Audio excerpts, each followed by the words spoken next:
আপনারা দেখছেন TVN 24 news network. সবশেষ আপডেটে স্বাগত জানাচ্ছি আমি নূর।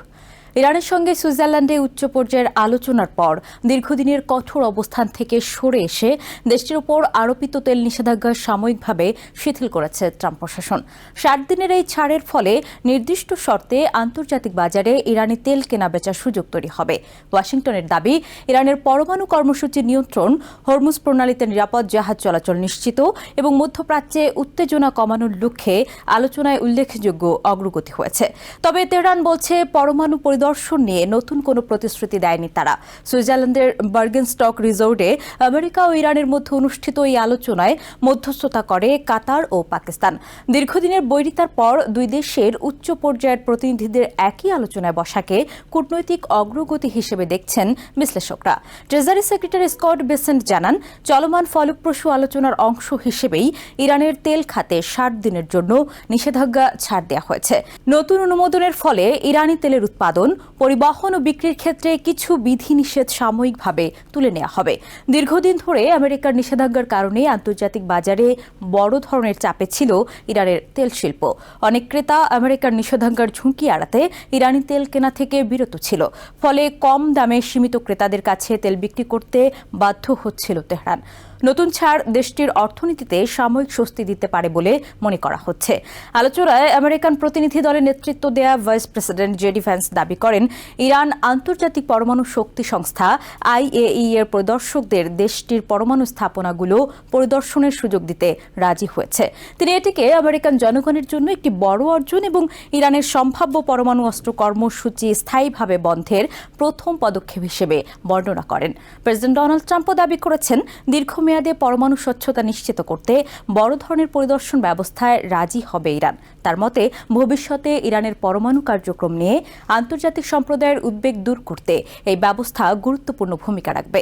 তবে ওয়াশিংটনের বক্তব্যের সঙ্গে পুরোপুরি একমত নয় তেহরান। ইরানের পররাষ্ট্র মন্ত্রণালয়ের মুখপাত্র ইসমাইল বাঘেই জানান, পরমাণু পরিদর্শন নিয়ে নতুন কোনো প্রতিশ্রুতি দেয়নি ইরান। তার দাবি, IAEA এর সঙ্গে ইরানের যে কোনো সহযোগিতা আগের নিয়ম ও বিদ্যমান কাঠামোর মধ্যেই হবে। 2015 সালে ইরানের সঙ্গে পরমাণু চুক্তি করেছিল আমেরিকা সহ বিশ্ব শক্তিগুলো। ওই চুক্তির আওতায় তেহরান পরমাণু কার্যক্রম সীমিত করার বিনিময়ে নিষেধাজ্ঞা ছাড় পেয়েছিল। তবে 2018 সালে প্রেসিডেন্ট ট্রাম্প সেই চুক্তি থেকে আমেরিকাকে সরিয়ে নেন এবং ইরানের উপর নতুন করে কঠোর নিষেধাজ্ঞা আরোপ করেন। এরপর ধীরে ধীরে পরমাণু স্থাপনায় আন্তর্জাতিক পর্যবেক্ষণ সীমিত করতে শুরু করে ইরান।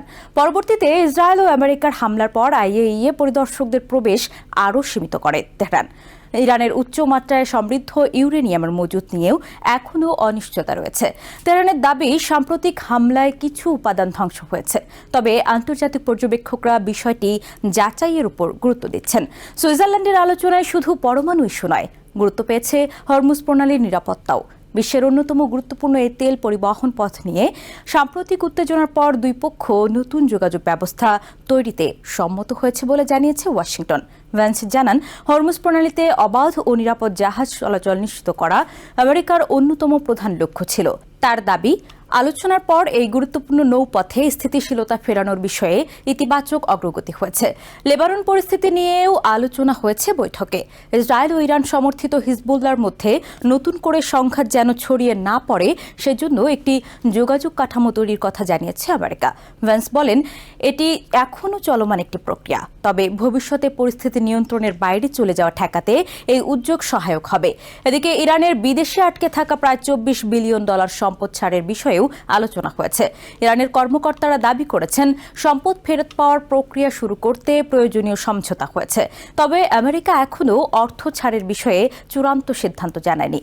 ওয়াশিংটনের অবস্থান হল, ইরানের কোনো অর্থ ছাড় করা হলে তা সামরিক কার্যক্রম বা আঞ্চলিক সশস্ত্র গোষ্ঠীর অর্থায়নে ব্যবহার করা যাবে না।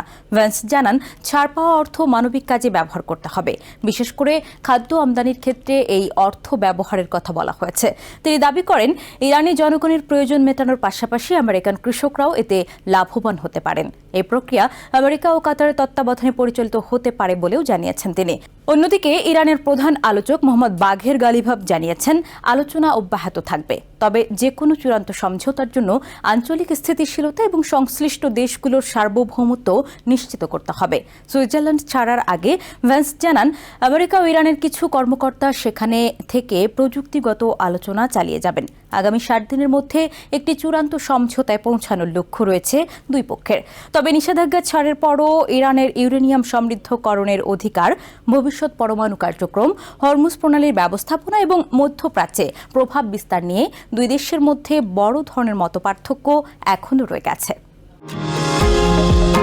নিউ ইয়র্ক থেকে সম্প্রচারিত TVN 24 টেলিভিশন বিশ্বজুড়ে বাঙালির কণ্ঠস্বর।